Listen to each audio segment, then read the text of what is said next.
Bonjour Sonia, aujourd'hui je voudrais dans la perspective de ta formation sur l'animation des réseaux sociaux et la curation. Pour rappel, la curation c'est notre capacité à programmer et à automatiser des publications sur les réseaux sociaux. Nous allons utiliser l'outil Buffer qui est gratuit, en tout cas pour trois réseaux sociaux, et je pense que ça suffira pour toi en un premier temps et son extension, de sorte à pouvoir, et sous réserve que tu souhaites le faire, pour pouvoir animer et avoir du contenu, animer tes réseaux sociaux et avoir du contenu, ben de pouvoir faire des captures d'articles.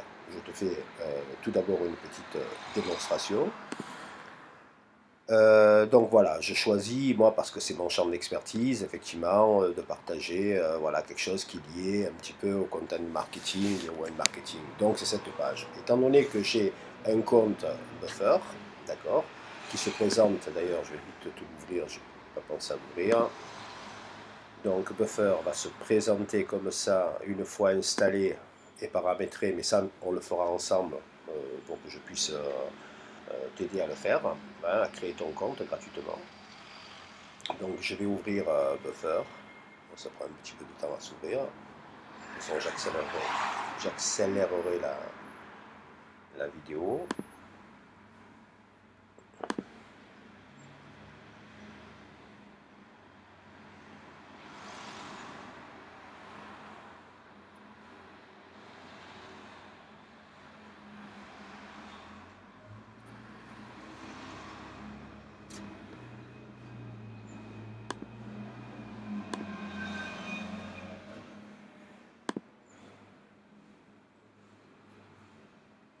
Voilà, il est en train de s'ouvrir.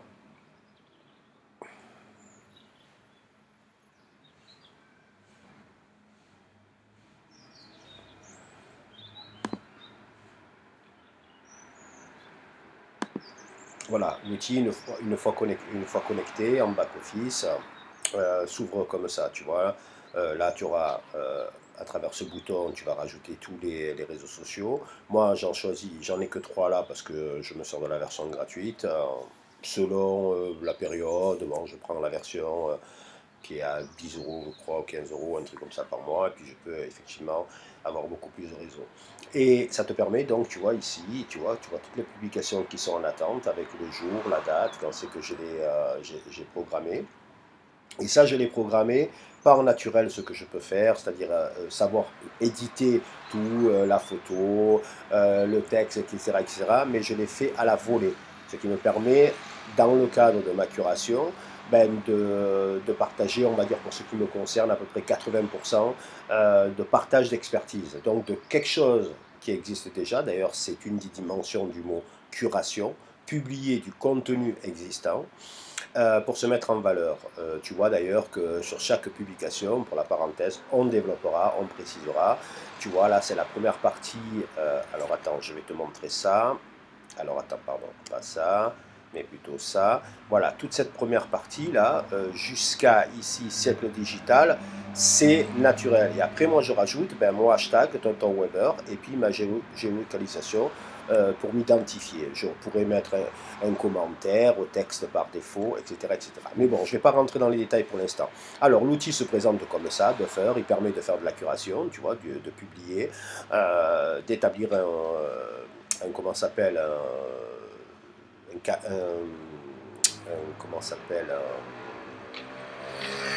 un cahier éditorial, voilà, un cahier de bord éditorial. Tu vois là, pour Twitter, j'ai en attente 7 publications qui vont partir, là pour LinkedIn 8, et là 5 pour Facebook. Voilà. Donc, moi, ce que je veux qu'on voie maintenant, c'est qu'on puisse faire ce que je vais faire, c'est-à-dire, on peut installer, comme tu le vois en haut ici, tu vois, ce petit logo ici, eh ben, c'est ce qu'on appelle une extension. Donc, il peut être sur Chrome. Et cette extension me permet à la volée, tu vois, voilà, je suis sur une page, ça peut être n'importe quelle page, un article, etc., etc. Ben, en un clic, comme tu vas le voir, tu vois, j'active ici mon extension, voilà. Il va aller charger comment s'appelle, le programme, tu vois, qui va se présenter alors là, du coup, très simplement, hein, simplement en me proposant, ben voilà, tu vois, de sélectionner sur quel réseau social je veux programmer cet article. Et en l'occurrence, c'est en cliquant dessus que j'active non seulement le réseau social, mais tu vois la reconnaissance de l'article. Il reprend son titre par défaut et voir sa photo. Donc, nous étions donc là en programmation, tu vois. Donc, il a repris le titre, slide, un outil. Alors moi, je vais mettre ici, parce que je veux attirer l'attention sur le fait que c'est un outil, tu vois. Là, je vais même rajouter un hashtag pour m'identifier à une certaine communauté web marketing pour créer des images, pareil, hashtag, donc je serai identifié en termes de visibilité et de viralité sur outils web marketing, images en perspective, isométrique, ça je ne vais pas le truc. Ça c'est un raccourci, tu vois, il a raccourci le lien parce que sinon il n'aurait pas été joli, il a mis par défaut voilà, en raccourci pour ne pas faire plus long. Là je vais choisir, tu vois, il a reconnu dans tout le média, les diverses photos, ben, je vais prendre cette photo, hein, qui est la principale photo et qui est vraiment thématisée, d'accord. Il l'a reconnue automatiquement, il va aller la chercher. Et là, je vais rajouter en bas, ben, je pourrais dire, par exemple ici, je pourrais rajouter un outil très intéressant, c'est-à-dire que je prends position sur l'article, mais bon, je ne vais pas le faire là, je vais juste m'identifier. Donc cette fois, je vais faire l'inverse, je vais faire Nice 06, c'est-à-dire que tout le monde qui suit cet hashtag, ou plus ou moins identifié, ou publié cet hashtag, a de grandes chances de tomber, en tout cas dans le champ de la visibilité gratuite, qui est somme toute assez relative, mais néanmoins, toute personne qui a un intérêt ou qui est lié à cet hashtag est censée me voir. Et puis là, je vais m'identifier, puisque j'ai créé ma propre communauté ou mon propre hashtag, qui est mon identité de marque, Tonton Weber. Voilà. Alors là, je ne l'ai fait que pour Twitter, parce que je l'ai activé que pour Twitter. Là, je vais faire un copier-coller. Avant, on n'avait pas besoin de le faire. Mais là, je vais... Attends, hop là. Voilà. Là, je vais le faire. Voilà. Alors, pour LinkedIn, il n'y a pas de problème. Tu vois, il a repris. Mis à part que, tu vois, il n'a pas rajouté mon texte. Avant, il le faisait systématiquement, mais maintenant, c'est plus le cas. Alors, écoute, je ne m'embête pas. Je vais aller faire, comme tu le vois ici, un copier-coller. Je vais retourner dans l'activation ici de LinkedIn qui est en dessous. Je vais effacer ça parce que je veux garder mes hashtags, voilà, qui vont revenir ici. Et là, je vais activer Facebook. Alors lui, du coup, Facebook, tu vois, maintenant, carrément, il ne rajoute rien. Mais voilà, on a fait notre copier-coller. Voilà. Et là, maintenant, il ne me reste plus qu'à une chose à faire. C'est soit je l'ajoute en attente, et selon ce qui est paramétré dans Buffer que je paramètre en termes de timing, ou non, voilà, en termes de timing, il va le publier. Mais moi, je ne fonctionne pas comme ça. C'est soit, tu vois, je clique sur la petite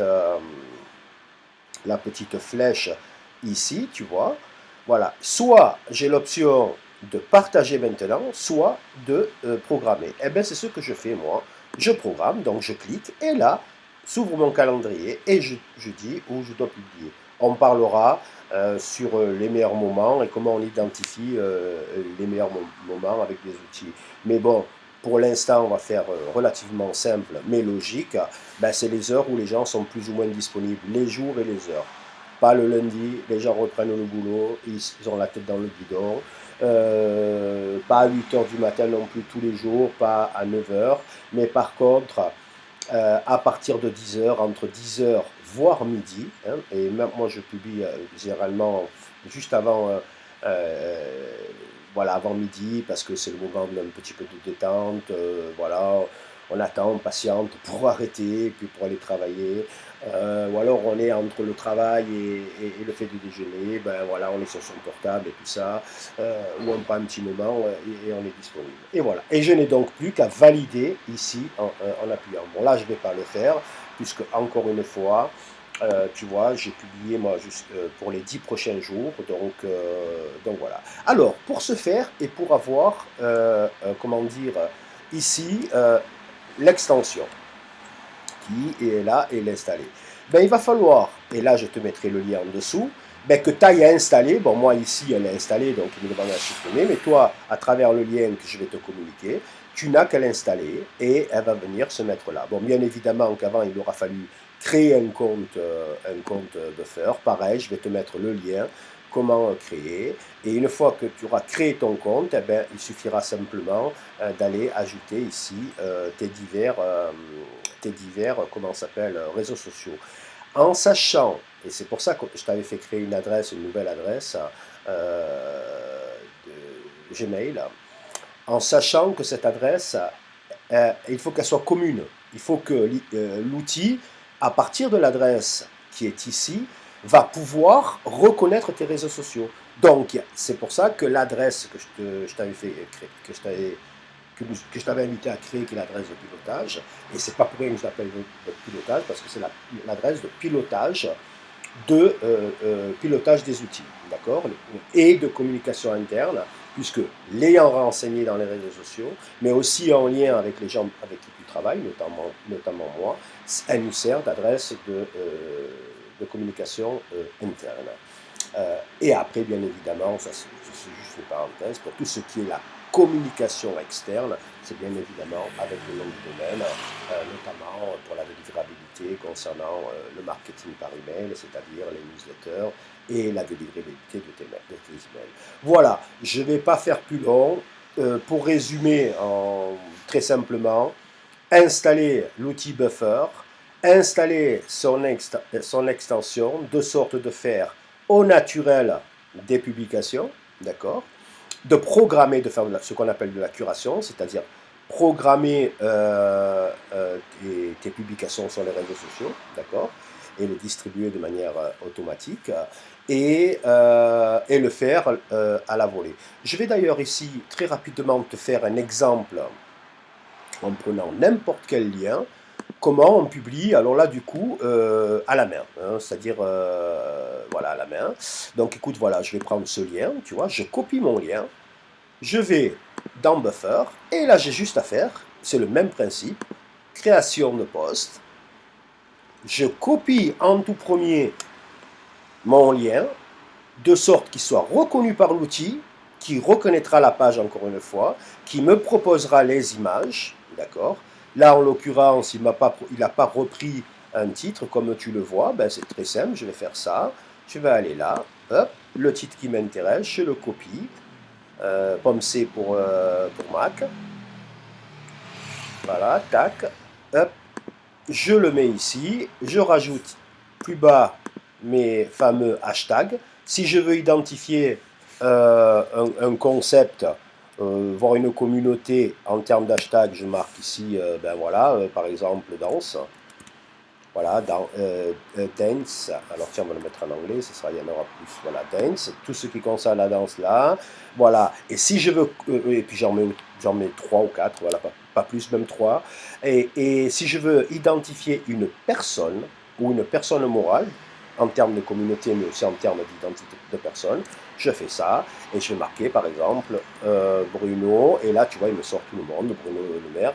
Alors l'intérêt de ça, c'est qu'évidemment, quand tu notifies quelqu'un, une communauté, une personne morale ou une communauté, avec un arrobas, contrairement à un hashtag qui lui identifie un contexte, voilà, etc. Eh bien là, la personne que tu identifies en tant que personne ou personne morale va être notifiée. Et du coup, c'est un jeu, moi j'appelle ça la stratégie du see, touch and link, c'est-à-dire être vu, rentrer en relation, see, touch and link, créer du lien, dans le sens où, à force que la personne soit notifiée, c'est-à-dire que tu la mets en avant, elle va tout d'abord te remercier à un moment donné, et après, elle va rentrer en relation avec toi, ce qui te permet de pénétrer, on va dire pour faire simple, ben déjà d'optimiser ta visibilité, parce que la personne non seulement va liker, mais peut-être va partager, donc ça optimise ta visibilité en termes algorithmiques par rapport aux réseaux sociaux. Mais en plus de ça, elle va rentrer en contact avec toi, et c'est une manière pour les influenceurs ben, de te faire identifier et voire de te faire rentrer dans leur communauté pour devenir à ton tour comment dire, experte et influenceuse. Le but étant, hein, c'était là encore une fois, ça me donne l'occasion, mais d'avoir une vision globale et à long terme où la stratégie d'optimisation du territoire de marque et de la pénétration de l'influence en termes d'influence métier est très importante. Voilà, c'est vraiment encore une fois une vision à long terme. Voilà. Autrement dit, quand on fait les choses, on les fait, notamment pour vous, dans une optique à moyen et à long terme, une optique ambitieuse. Et il ne s'agit pas d'être dans ce qu'on appelle dans le marketing, dans le vanity métrique, c'est-à-dire les métriques de vanité, les likes, ouais, j'ai des likes, ouais, c'est super, on m'aime. En marketing, on s'en fout totalement de ça. Voilà, on doit avoir une vision et on doit avoir une stratégie et des objectifs clairs, idéalement ambitieux, bien évidemment, qui se construisent avec un certain temps. Voilà. Écoute, j'espère que ça te sera utile. Bien évidemment, je suis à ta disposition pour, au-delà de la vidéo, de cette vidéo, pour mettre ça en place et puis commencer. En amont, il y a deux choses qu'il va falloir voir avant que tu le fasses, bien évidemment. C'est un, optimiser l'ensemble des réseaux sociaux en termes de branding, de visuel, de charte graphique et de positionnement du discours, de la proposition de valeur. Et deuxièmement, à travers un outil, mais que nous verrons ultérieurement, que je te montre là très rapidement, qui dit publication, au-delà de partage tel que on a pu le voir, hein, et voir comment on s'appelle, de se greffer un peu à la publication des autres, l'idéal c'est de créer nos propres contenus. Et pour créer gratuitement des contenus, un outil qui s'appelle Canva, que je vais te montrer très rapidement, mais je te fais pas la formation là maintenant, ni la vidéo, mais vais te le faire très rapidement.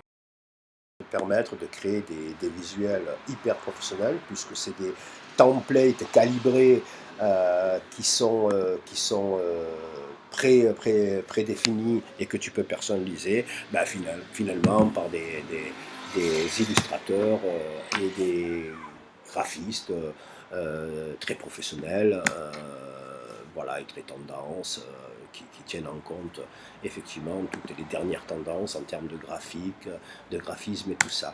Un dernier point, en attendant que ça s'ouvre, bien évidemment que il y a quand même une chose à voir aussi au préalable. Bon voilà, Canva, ce qui te permet tu vois, alors attends, je vais vite te le montrer quand même. Tac, je vais me connecter. Qu'est-ce qui rame? Bon, il s'est connecté par défaut sur une de mes adresses qu'il a reconnue. On va le laisser s'ouvrir et puis je vais te montrer, voilà, tu vois. Voilà tout ce que tu peux faire. Toutes sortes de choses, de publications. Voilà, j'ai quelques publications ici, tu vois. Mais surtout, c'est que tu vas y dire créer un design ici. Et puis par exemple, si tu veux publier sur Instagram, tu vas choisir Instagram. Et tu as toutes sortes de tous les supports possibles et inimaginables, y compris print, les cartes de visite, les flyers, et tout ce qu'on veut. Donc c'est déjà pré-paramétré et juste à personnaliser. Voilà, donc le temps que ça s'ouvre. Voilà, on a choisi ici de publier ou d'avoir un format qui s'adapte à Instagram. En l'occurrence, Instagram, c'est le format qui va s'adapter, en tout cas sur Facebook, et de manière en haute définition. Bon, là c'est un peu long, je suis désolé. C'est ma connexion qui rame.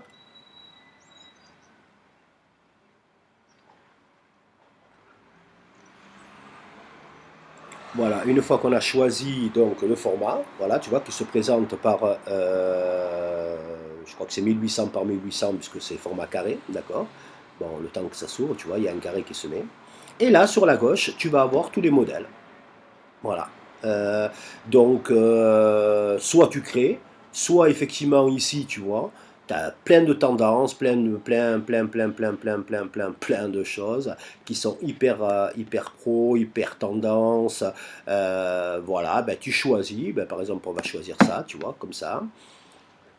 Voilà, bon, ça je le ferme, ces trucs. Puis ici, tu vas marquer, ben voilà, votre hyper cuisine. Tu vas mettre quelqu'un ici en train de sourire avec dans la cuisine. Comme je t'ai dit, il faut pas partager le produit, mais la jouissance du produit. Donc il faut que les gens se projettent dans le bien-être, dans ce que tu leur proposes. Et ici, tu vas mettre une super photo de la cuisine avec, par exemple, la personne que l'on voit ici en gros plan, et qu'on reverra ici, peut-être la même photo, mais dans un ensemble qui montre aussi la cuisine. Voilà, par exemple, une cuisine professionnelle, ici, à la portée de tous, voilà, que sais-je. Voilà. Alors, ce que je voulais dire, voilà, c'était ce que je voulais dire, et puis ce sera le mot de la fin pour cette vidéo. Bien évidemment que tout ça, c'est des outils, c'est de la technique. Une fois qu'on sait, c'est pipi de chat, c'est du détail. Le plus important, c'est la stratégie et la vision. Pourquoi on veut faire les choses, comment on veut les faire, où on veut aller. Et où on veut aller, ce n'est pas une abstraction globale, c'est quelque chose de précis qu'on doit séquencer. Euh, donc un objectif clairement défini, une cible clairement définie, le pourquoi, le comment. Et à partir de là, ça définit effectivement la ligne et la stratégie éditoriale. Après, c'est très facile, que ce soit pour de la photo, pour de la vidéo. Ici, tu peux faire de la vidéo, des animations, de sorte à avoir un contenu marketing à distribuer de très haute qualité et très professionnel, valorisant, ben voilà, encore une fois, ton professionnalisme et ton territoire de marque. C'est un détail. Et c'est en ce sens-là bon, bien évidemment, nous avons, comment dire, globalement, de manière générale, défini certaines choses, mais qu'il va falloir maintenant, à l'usage, et juste un petit peu pendant, avant de dire ça y est, on a notre stratégie, on sait ce qu'on doit faire, ben, bêta-tester, comme on dit, pour voir ce qui fonctionne le mieux, ce dans quoi tu te sentiras le plus à l'aise, ce qui convertira le plus, et alors du coup, on aura quelque chose d'assez arrêté, qu'on optimisera bien, qu'on mettra en place, qu'on implémentera et qu'on optimisera bien évidemment au fil du temps. Mais encore une fois, j'insiste, c'est mon dada et voire peut-être la plus grande valeur que je peux, la valeur que je peux apporter réellement, c'est la stratégie. Alors, j'en profite, et ce sera vraiment le mot de la fin, voilà pourquoi j'ai tardé. Parce que bien évidemment, tout ça, c'est la première phase. Hein. Je te rappelle la séquence, hein, les 3 points. Visibilité pour trafic cible, pour convertir. Donc, réseau social en gros, publicité, référencement pour site internet, en front office, le complément d'information stratégique pour les visiteurs, les prospects et futurs clients, en back-office, tous les outils web marketing qu'on automatise, et après on développe et on convertit. Par contre, faire ce qu'on est en train de dire ici, publier, et tout ce qu'on fait, la prospection automatisée, tout ça, va générer du trafic. Et alors là, c'est à ce moment-là, cette phase-là, où on doit être optimal pour le deuxième point de la séquence, c'est-à-dire le complément d'information stratégique, le fameux wow, c'est-à-dire le site internet. Et c'est là où j'étais embêté que vraiment, voilà, j'aurais dû suivre mon instinct, je t'en avais parlé d'entrée, même dès notre premier contact, en tout cas en écrit, en disant Wix, mais après je me suis dit, bon, je peux pas peut-être me donner le... Voilà, je me suis pas donné le droit, tu vois, j'ai fait une bêtise, mais à culpa, j'ai fait une bêtise de me dire, bon, voilà, on va faire avec. Et après, je me suis dit, non, non, c'est peut-être pas l'idéal. Je peux faire, hein, je peux faire avec, il n'y a pas de problème. Et on peut commencer à faire avec, hein. On a d'ailleurs commencé quelque part. Tout au moins si tu as déjà eu 2-3 entrées, 2-3 échanges, et voir que tu as déjà signé un petit contrat, si ce n'est que par l'automatisation qu'on a mis en place. Mais voilà, l'ambition et peut-être l'idéal n'est pas là. Et je crois que le site, il faut basculer sur quelque chose qui fasse que la deuxième étape, encore une fois, ben fasse boom et waouh quoi, pour les prospects, je pense notamment aux prescripteurs qui ont une certaine exigence, c'est-à-dire les architectes, les bureaux d'études, que sais-je, en tout cas les futurs partenaires. Voilà. Écoute, Cette vidéo a été un petit peu longue, mais je pense que en la lisant, en prenant le temps de la lire, de la suivre, de l'appliquer et de la réfléchir, je pense que c'est pas un mal qu'est-ce que de l'avoir traité ainsi. Voilà. Je te souhaite tout le meilleur et puis bon, mais quand tu veux. Allez, à tout bientôt.